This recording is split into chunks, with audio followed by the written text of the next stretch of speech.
Bismillah ar-Rahman ar-Rahim. Assalamu alaikum wa rahmatullahi wa barakatuh. We're coming to the end. It's the last moments, and it should be an exciting point for all of us, because in a way we have to look at our life like this as well. We're in the last moment. As we get closer and closer to the hereafter and we've lived a good life, we should get more and more excited. We must go, yes. Not because we're sure of salvation, not because we're trying to force our way, but if we've lived a good life, we should be excited. It's the most important thing that will ever happen in our entire existence. You know, when you go to an airport and you're about to fly to a destination, you get very excited. And you're coming back, you're not so excited. But when you're on your way there, you get excited. So we're coming towards the end of the series. And we're excited because now we get to hear how people have implemented this in their lives, how they've, inshallah, used this information that they've learned. And then we start preparing for new lectures, new series, and getting prepared for all the new information that we learn over the next year or so. Any other questions? Let's go to that side quickly. Assalamu alaikum, Sheikh. Alaikum assalam. In the earlier class, you spoke about the characteristic of a Dai, and you spoke about knowledge. So my question is, at the time of the Prophet, peace be upon him, amongst the first who accepted Islam was Abu Bakr Siddiq Raziyallahu Anhu. So at that time, there was hardly few verses of the Quran which were revealed.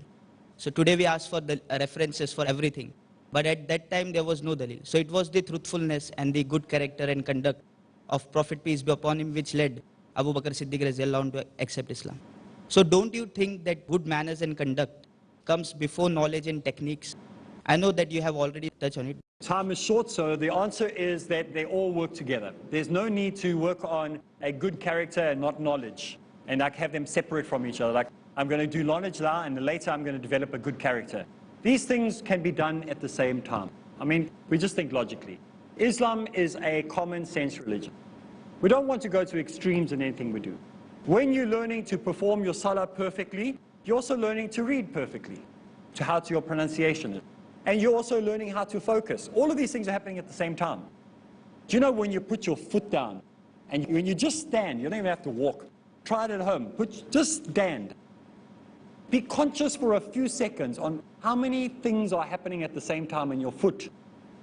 Your foot is doing about 10 or 20 things at the same time.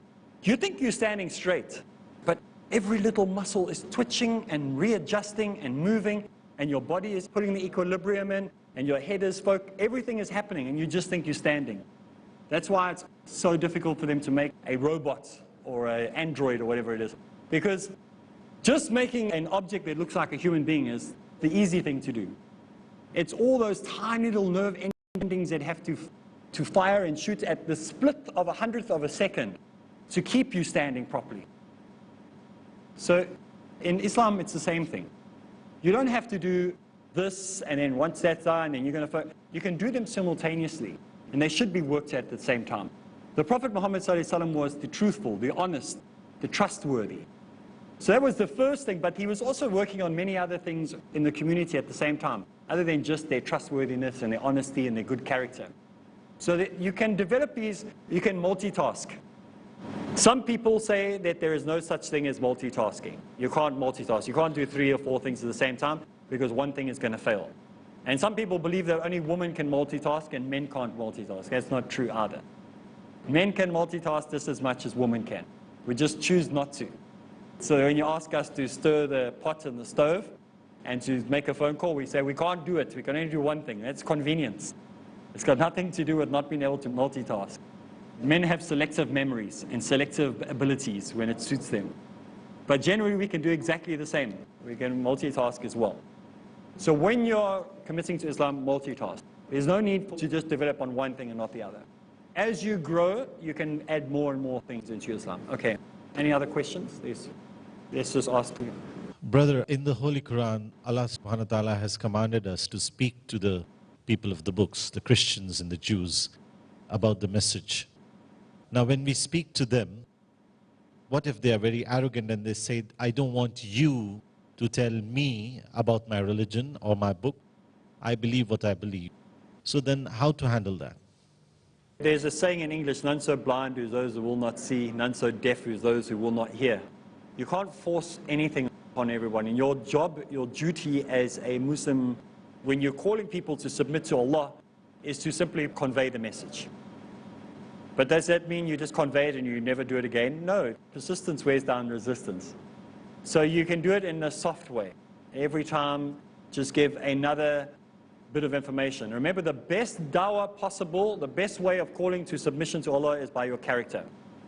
Let them see in you something that they want, not something that they don't want.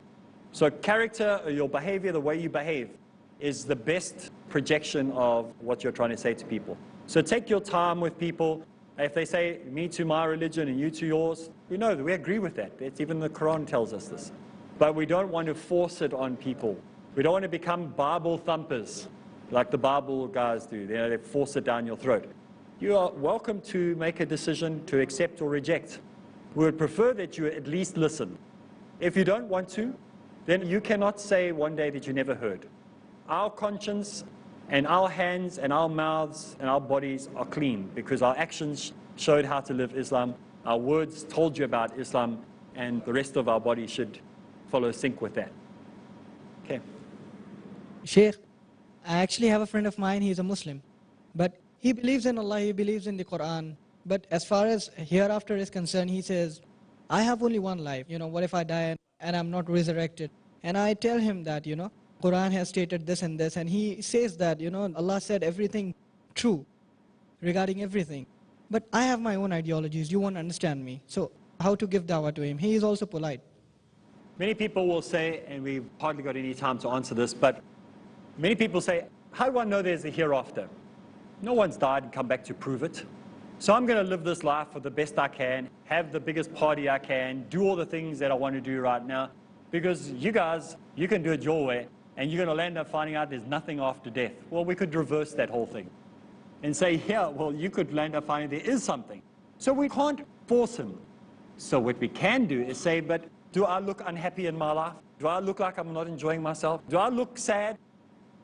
I do everything that I want to do within the Sharia.